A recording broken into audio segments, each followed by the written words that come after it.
innama ana ar-rahmatul muhdah, atau kama qala Rasulullah sallallahu alaihi wasallam.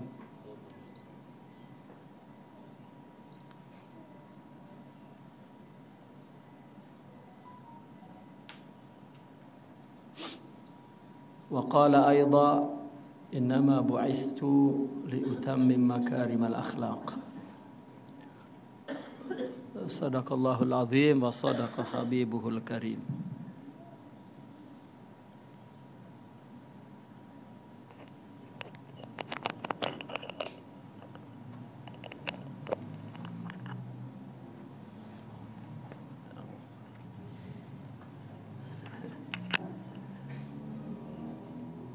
Yang dihormati sahib hadhil madrasah, Al-Ustaz Fajrun Naim, serta ayahanda beliau dan keluarga beliau, semoga diberkati Allah Subhanahu wa taala, daiman fi inayatihi wa riayatihi wa kana fihi wa hifdhihi zahirihim wa batinihim fid dunya wal akhirah. Para asatidzah, Ustazuna Al-Ustaz Nik Farijuddin, serta pelajar, tuan-tuan, puan-puan, pelajar juga madrasah. Apa madrasah ini? Apa nama madrasah ini? Madrasah Rantau Panjang, Madrasah Fathul Arifin Rantau Panjang. Muslimin muslimat yang berbahagia, alhamdulillah dengan dengan izin Allah, Al-Faqir mendapat kehormatan bersilaturahmi bermuwajahah kepada muslimin muslimat pada kesempatan malam ini di tempat mulia fi baitillah Surau. Alhamdulillah kita dalam keadaan sehat walafiat. Allah bagi taufik kita untuk dapat hadir dalam majlis ilmu, dan semoga juga Allah bagi hidayah kepada rohani kita untuk mendapat bimbingan Allah sehingga memahami apa yang kita tuntut dan juga memudahkan kita untuk beramal, beribadah kepada Allah Subhanahu wa taala. Dalam kesempatan ini Al-Faqir ingin mengutip satu perkataan dari seorang ulama yang dikenal sebagai seorang haraki dan sufi, yaitu Al-Imam Asy-Syahid Hasan Al-Banna. Beliau adalah seorang sufi yang mendapat izin bersama 3 orang sahabat dia. Ketiga orang ini mendapat izin untuk memimpin tarikatnya Asyaziliyah, Al-Khusafiyah, Ad-Darqawiyah, yaitu Imam Hasanul Banna dan Syekh Abdurrahman, satu lagi Syekh Basyuni. Nah, 3 orang ini seorang yang alim, saleh dan sufi. Guru beliau adalah Syekh Abdul Wahab Ibn Syekh Al-Hasanain Al-Khusafi. Sidi Abdul Wahab adalah khalifah, ayahnya Syekh Hasanain Al-Khusafi Asy-Syazili Ad-Darqawi. Suka saya mengutip pendapat ini karena kita sering kita sering ingin bertanya bagaimana untuk dapat istiqamah. Istiqamah adalah secara zahir maknanya al-amalul mutawasil, amal yang terus berketerusan, berkesambungan, tiada terputus. Sebetulnya secara batin istiqamah itu maknanya adalah as-sabat 'alal haq. Ya. Dia berkekalan di atas kebenaran. Apapun keadaannya, dimanapun dia berada, seberapa berat cabaran dan tantangannya, dia tetap teguh dengan kebenaran, di atas kebenaran. Itu namanya istiqamah. Istiqamah ini perlukan ilmu, perlukan amal dan kebersihan hati. Nah, maka ada satu pemula yang dikatakan oleh Al-Imam Asy-Syahid, ya, bahwa mula-mula agar amal kita di kemudian menjadi istiqamah, maka mula-mula itu kita mesti menuntut ilmu yang sahih, akidahnya yang sahih, dan pemahamannya terhadap syariah juga yang sahih. Ya, hatta pemahamannya terhadap tasawuf pun sahih.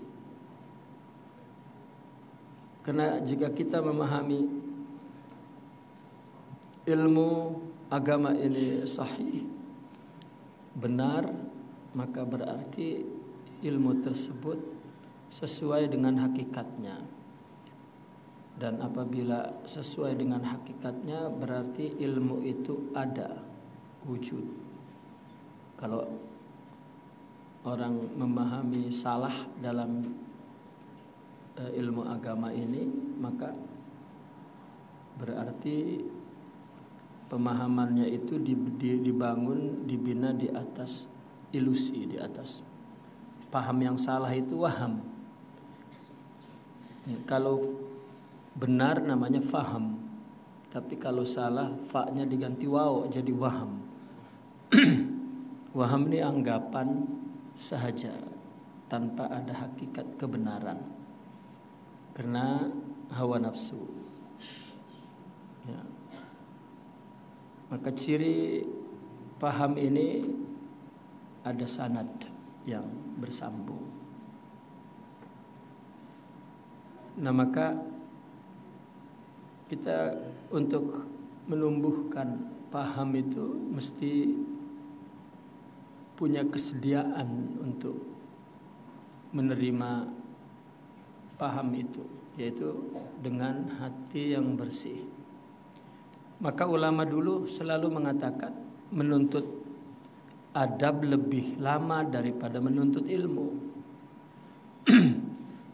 Karena yang dimaksud ilmu adalah paham. Orang menuntut ilmu tapi tidak memahaminya dengan betul disebabkan hatinya kotor. Nah, maka adab adalah menanamkan benih-benih sifat-sifat yang baik di dalam jiwa. Maka ada umpama jika akhlak itu perilaku yang kita nampak zahir, umpama buah, maka adab adalah bijinya.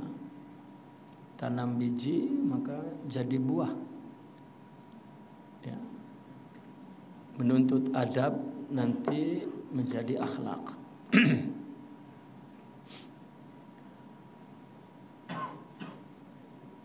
Maka untuk paham yang sahih itu, ya, mereka mesti menuntut ilmu sekaligus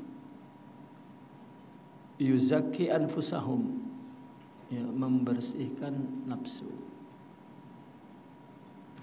Saya sering berkata begini, bahwa dahulu ulama-ulama kita ini bukan dahulu yang qarib.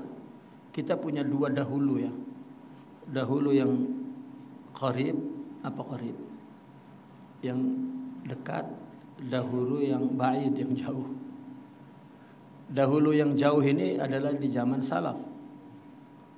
Abad pertama, kedua, ketiga, keempat, kelima itu dahulu yang ba'id.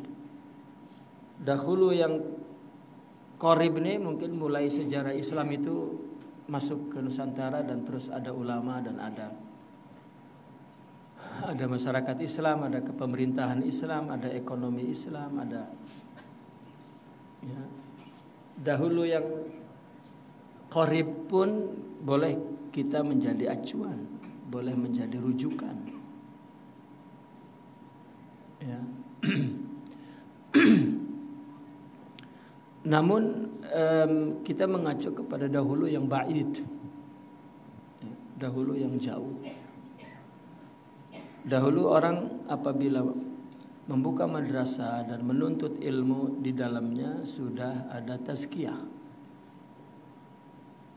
Ya, kita di abad ke-6 kita mengenal dalam dunia Islam ada madrasah yang berdiri sendiri namanya tariqah. Dulu ini bukan sebuah madrasah, sebuah harakah, sebuah gerakan moral, gerakan akhlak katakan. Tapi lama-lama menjadi madrasah, bahkan lebih luas dari madrasah ilmu lain. Ilmu akidah, ilmu fikih, ilmu tasawuf. Dulu madrasah hanya ada dua saja, madrasah akidah, madrasah fikih. Tasawuf merupakan gerakan. Tapi persoalan manusia, persoalan umat Islam tentang adab, akhlak, rohani ini makin complicated, ya, makin luas. Sehingga cukup syarat untuk menjadi sebuah ilmu dan akhirnya menjadi sebuah madrasah. Bahkan akhirnya ya, proses untuk tarbiyah pun menjadi sebuah madrasah. Maka dahulu orang jika membuka satu madrasah ilmu, mengaji Al-Quran, hadis, fikih, tauhid, ya, maka di dalamnya ada tazkiyah. Muridnya dididik untuk beradab, untuk membersihkan jiwanya. Karena dengan demikian akan tumbuh paham yang benar. Ketika dia mengaji Al-Quran, maka memahaminya dengan paham yang bersih, yang benar dari hati yang bersih. Begitu juga hadis. Ya. Kalau kita lihat sekarang orang membina madrasah ya, untuk ya, bukan li ajlillah, nah itu ya. Kita suruh anak kita sekolah nanti kau besar bekerja jadi menteri besar dan banyak uang, kaya raya, hebat ya, itu sudah dikotori jiwanya. Maka nanti pemahaman agamanya salah, tumbuh berdasarkan kehendak hawa nafsunya. Kita nak bicara istiqomah nih, itu bermula dari paham yang sahih, fahmun sahih. Nah, paham yang sahih itu adalah ketika ta'lim menuntut ilmunya, dia sudah ada tazkiyah, membersihkan hati. Karena pemahaman yang benar menimbulkan keyakinan yang kuat. Keyakinan yang kuat sejati. Karena jika paham salah, meskipun dia yakin, tidak kuat. Karena di bawah ilusi, di bawah waham, bukan di bawah paham. Katakan, kalau kita bersandar di benda yang memang kuat, tak goyah. Tapi kalau dia bersandar, nampak cantik, kuat, mengkilap, rupanya plastik yang halus. Jadi kalau ada tekanan dia akan berubah. Ya. Kenapa tentara Islam dulu jika perang mati-matilah dan gembira, bahagia, bangga, berharap, berdoa, orang tuanya, masyarakatnya membanggakan dia mati dalam jihad, tapi tidak pada keyakinan orang kafir untuk membela agama dan Tuhannya. Ya, karena keyakinannya tidak bersandar, berdiri di atas paham yang hakiki, yang sahih, yang benar. Maka agama itu paham mesti sahih. Coba ayat Al-Quran dibawa ke orang politik, maknanya politik. Dulu di Indonesia ada parti namanya Parti Golongan Karya, parti kerajaan lah, lambangnya pohon beringin.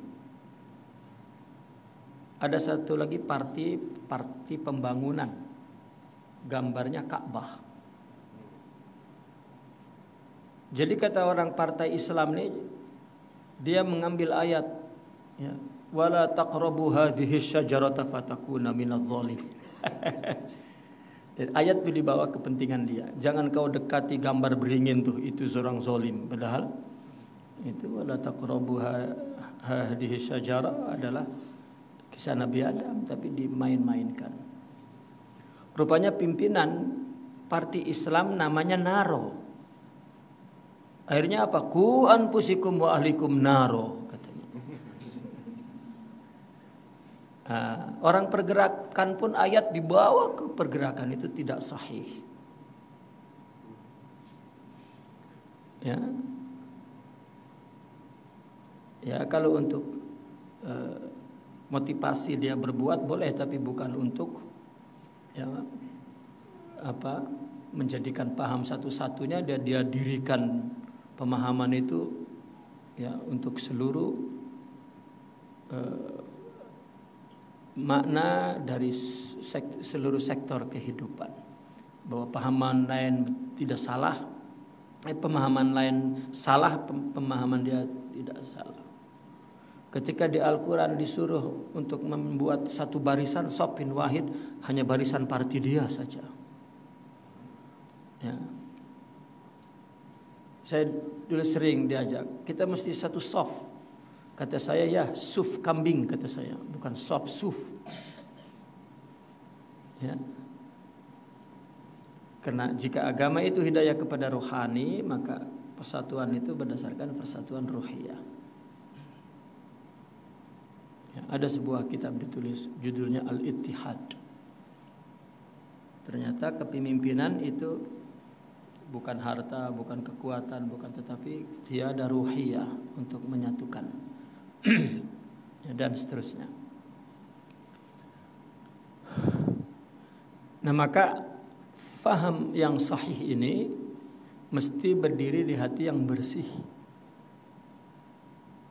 Ya, maka ketika taklim mesti ada tazkiyah, mesti ada pembinaan adab, akhlak, agar tumbuh paham yang sahih.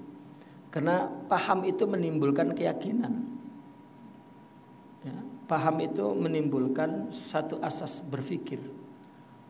Ya, asas berpikir ini adalah sebagai landasan untuk berbuat, untuk beramal. Jadi amal itu ditumbuhkan oleh keyakinan. Meskipun betul ilmu, tetapi tidak terus begitu. Yakin dulu. Kita terkadang menerima ilmu tapi tak yakin, kita tak kerjakan dulu. Tapi kita yakin dulu, baru kita kerjakan.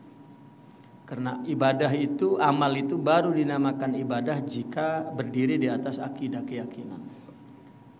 Kenapa kita sholat? Kenapa kita puasa? Kenapa kita zakat? Karena kita percaya kepada Allah, percaya kepada Rasul, percaya kepada malaikat. Inilah keyakinan. Penjelasan tentang Allah, Rasul, kitab, malaikat, hari akhirat, takdir, ini perlu benar. Perlu benar.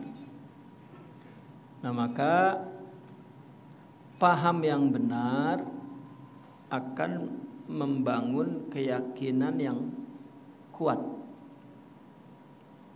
Ya.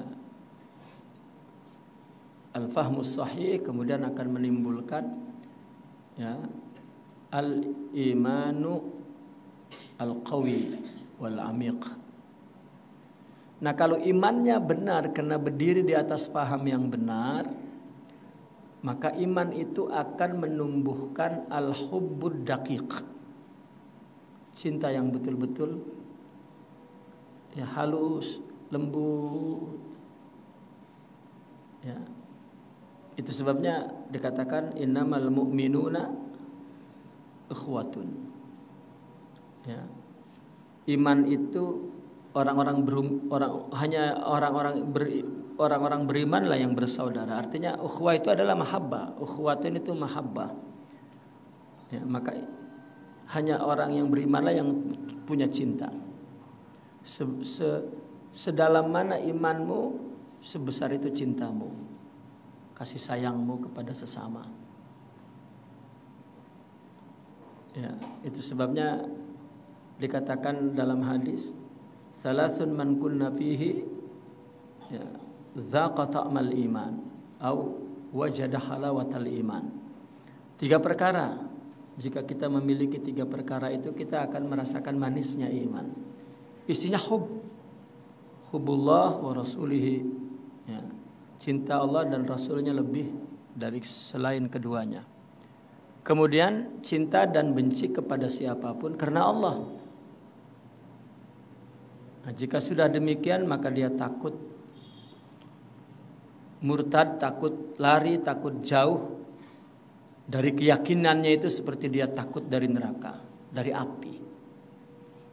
Ya, betapapun api kita menjauh. Ya, ketakutan kepada api. Ya, maka ketakutan dia untuk merubah keyakinannya lebih takut lagi dari itu. Nah, maka iman yang kuat dan dalam kena berdiri di atas paham yang benar.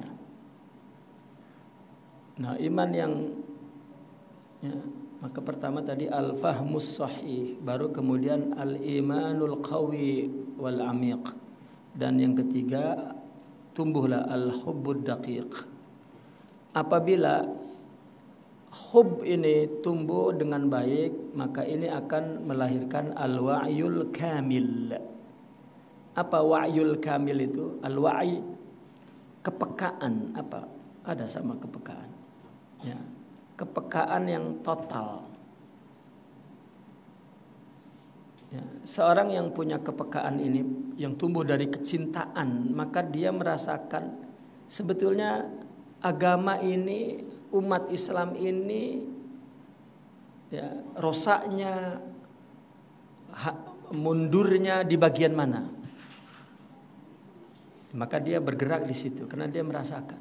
Macam kita kalau punya kepekaan yang sehat, kita tahu sakit di sebelah mana. Kalau sudah rosak kita tak tahu sakit di mana, diobat di mana. Ya. Di mana letak kelemahan umat, dia bergerak di tempat lain dengan ayat Al-Quran dan hadis macam-macam, begaduh dan seterusnya. Itu kena. Ya. Nah, baru al-wa'yul kamil inilah yang melahirkan al-amalul mutawasil. Amal yang berkesinambungan, berketerusan, tidak putus. Oleh cabaran apapun, oleh tantangan apapun, oleh ya.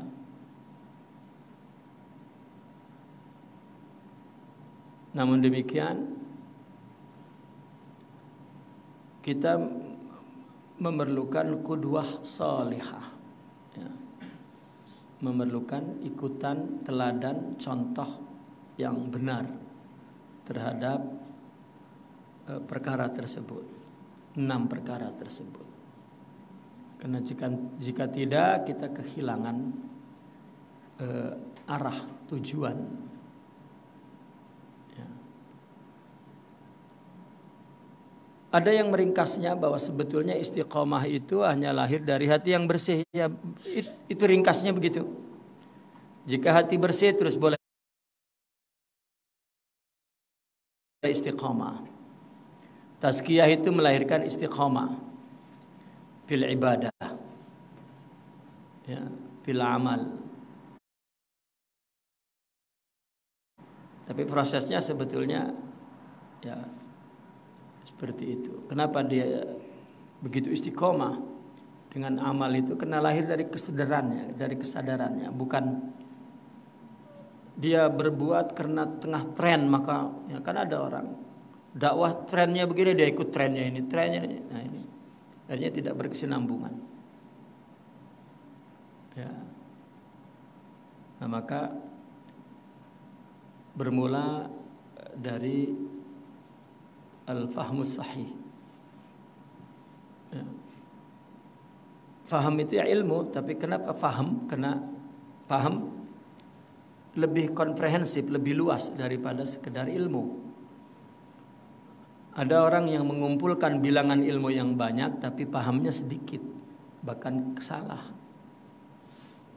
Ya.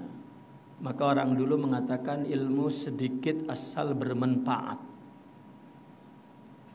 Jangan diartikan tak payah banyak-banyak untuk ilmu, bukan, tetapi ya, mesti benar pemahamannya. Kita tetap perlu ilmu yang banyak. Itu slogan saja. Nah, di kampung saya tuan gurunya selalu cakap gitu. Tak payah ilmu banyak, sedikit asal manfaat. Akhirnya masyarakatnya tak ada yang nuntut ilmu.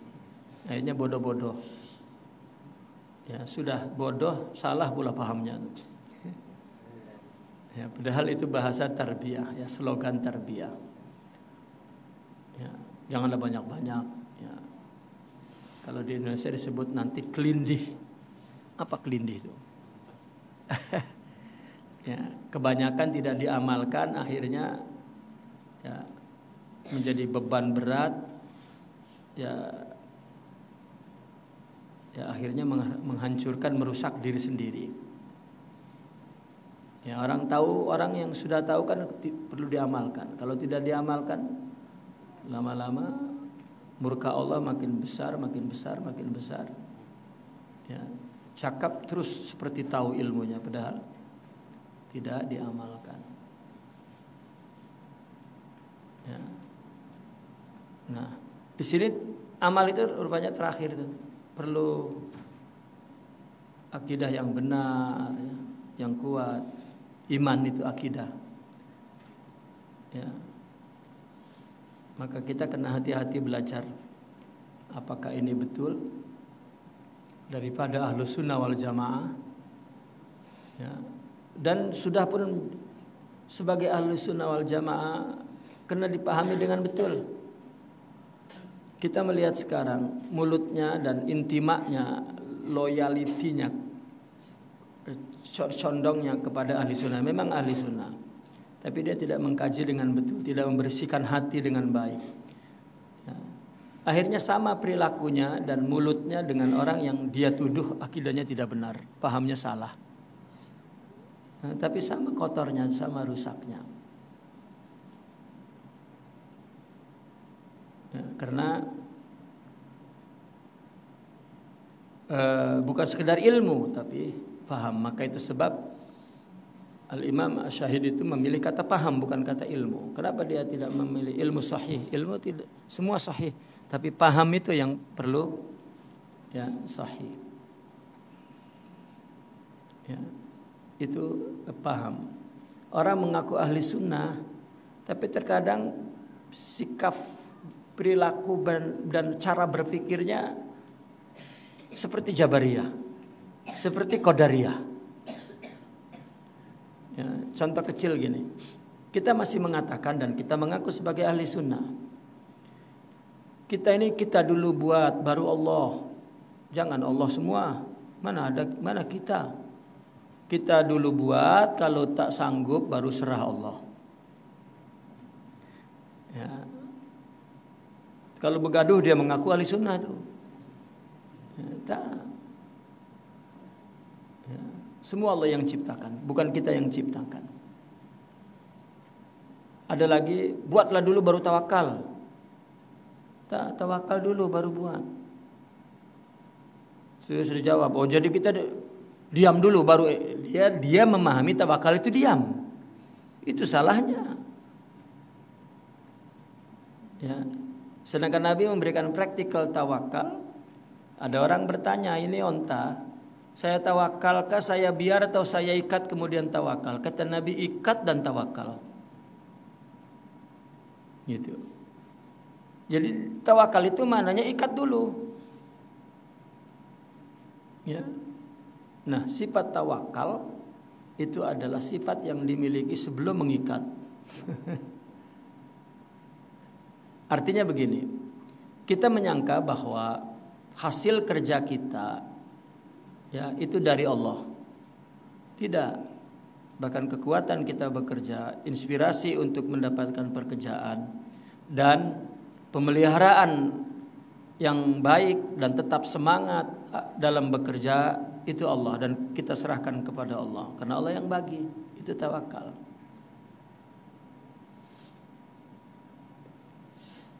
Ya, bukan tidak bekerja, tawakal itu bekerja mananya. Maka orang Arab kalau dia nak bekerja, apa dia cakap? Jom, tawakal Allah, katanya gitu. Begitu bahasanya. Ya.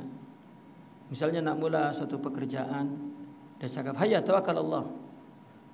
Nah, dulu mula-mula nak buat apa tuh dia tawakal tuh. Rupanya nak buat kerja. Hayya tawakal Allah. Atau nak pergi, ya, bila mula nak pergi, sekarang jom tawakal Allah. Sudah.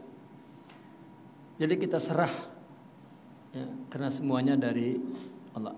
Tawakal itu adalah sifat yang ada di hati, itu kena punya dulu sebelum berbuat. Ya, kalau kita tak punya, kita buat dulu, memang tak punya lah. Macam mana kita nak tawakal di akhir? Punya dulu sifat tawakal, maka orang yang bertawakal ketika berbuat, maka akhir dari hasil perbuatan, gagal atau berhasil, dia dah tawakal dari awal. Nah, itulah pemahaman yang benar. Nah, bukan nantilah tawakalnya. Tawakal sifat siapa punya, memang mudah diambil begitu saja di akhir. Begitu sudah tawakal, kenapa Allah tak? Nah, saya tadinya nak tawakal tapi tak boleh lah nih. Bisa batal tuh tawakal loh. Seperti sabar misalnya. Sabar itu sudah. Ya, ini tak. Kita jangan sabar-sabar nih. Macam mana? Al-Quran suruh betul-betul sabar, kita jangan sabar-sabar sangat nih. Kita cakap, kamu ini sabar sangat. Bukan, dia bodoh sangat, bukan sabar. Tapi kita bahasakan sabar. Dia lemah sangat, bukan sabar. Ya, atau kita sering berkata begini, ini tak boleh nih disabari. Kita tunggu sampai 3 kali. Sabar sampai 3 kali pula. Selepas itu tak sabar. Sabar itu sifat, akhlak yang sabit, jadi karakter, kekal.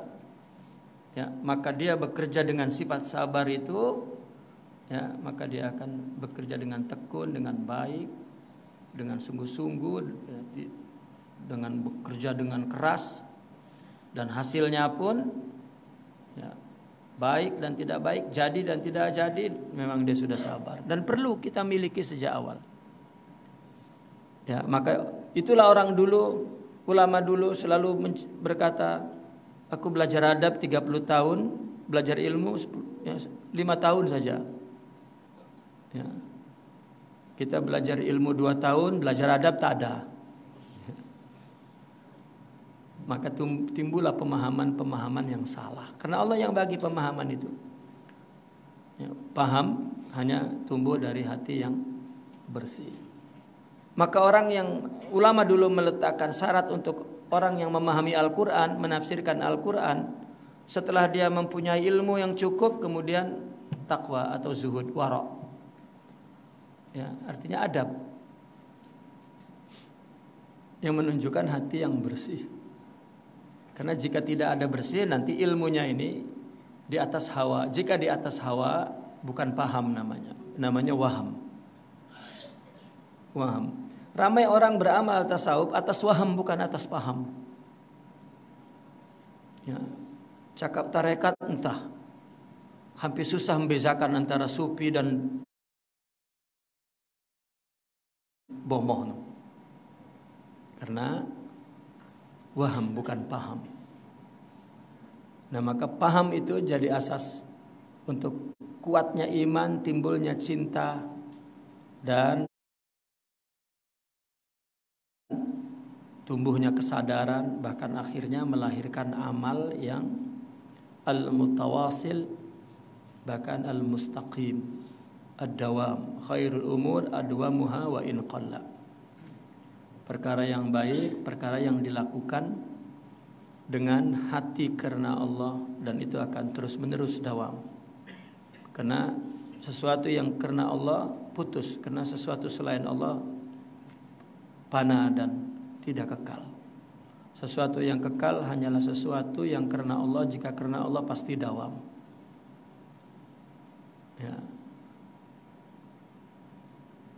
Maka kita sebagai orang-orang tua hendaklah menyokong anak-anak kita untuk ya, belajar adab ya, dalam menuntut ilmu, jauhkan daripada maksiat, bersihkan hati mereka, ya, dorong mereka untuk berperilaku yang baik, beradab yang baik, yang membersihkan hatinya agar ketika dia menuntut ilmu tumbuh faham yang benar, maka kemudian akan tumbuh keyakinan yang kuat dan amik, akhirnya menumbuhkan cintanya kepada Allah, kepada Rasul, kepada sesama yang sangat halus, dan itulah yang menimbulkan kesadaran dia, kepekaan dia untuk membela agamanya, membela bangsanya, membela negaranya, membela nabinya, membela ulamanya, membela ya. Dan maka dia akan bekerja menjalani perintah Allah, menjauhi larangan Allah, dan hidup ya, menerima ridha kepada takdir Allah, akan dawam, akan terus kekal, berketerusan, dan menjadi hamba yang sempurna. Itu saja tuan-tuan dan puan-puan pelajar sekalian. Salam daripada silaturahmi, salam silaturahmi al-faqir kepada jamaah surau surau apa nih? Fathul. Oh, masya Allah. Ini suraunya udah wali nih. Ya. Fathul Arifin. Ya. Semoga Allah bukakan futuh seperti futuhnya para arifin. Ya, aqulu ma tasma'un, astaghfiruha li wa lakum. Assalamualaikum. Doa. Ya, assalamualaikum warahmatullahi wabarakatuh.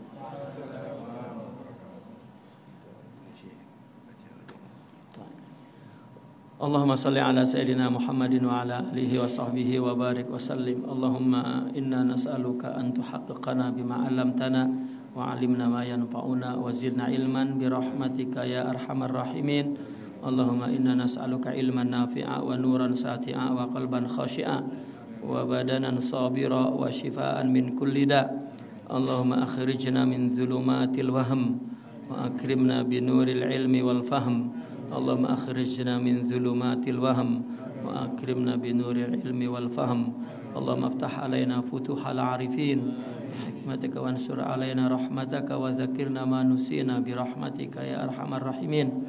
Allahumma innaka ta'lamu ma fi asrarina faqbal ma'dziratana wa ta'lamu ma fi anfusina faghfir lana dhunubana wa ta'lamu hajatana fa'tina su'lana. Rabbana la tuzigh qulubana ba'da idh hadaitana wa hab lana min ladunka rahmah innaka antal wahhab. Rabbana ighfir lana wa li walidina warhamhuma kama rabbawna shighara. Rabbana hab lana min azwajina wa dhurriyyatina qurrata a'yun waj'alna lil muttaqina imama. Rabbana la tu'akhidna in nasina aw akhtana. Rabbana wa la tahmil 'alaina isran kama hamaltahu 'alal ladzina min qablina. Rabbana wa la tuhammilna ma la taqata lana bih.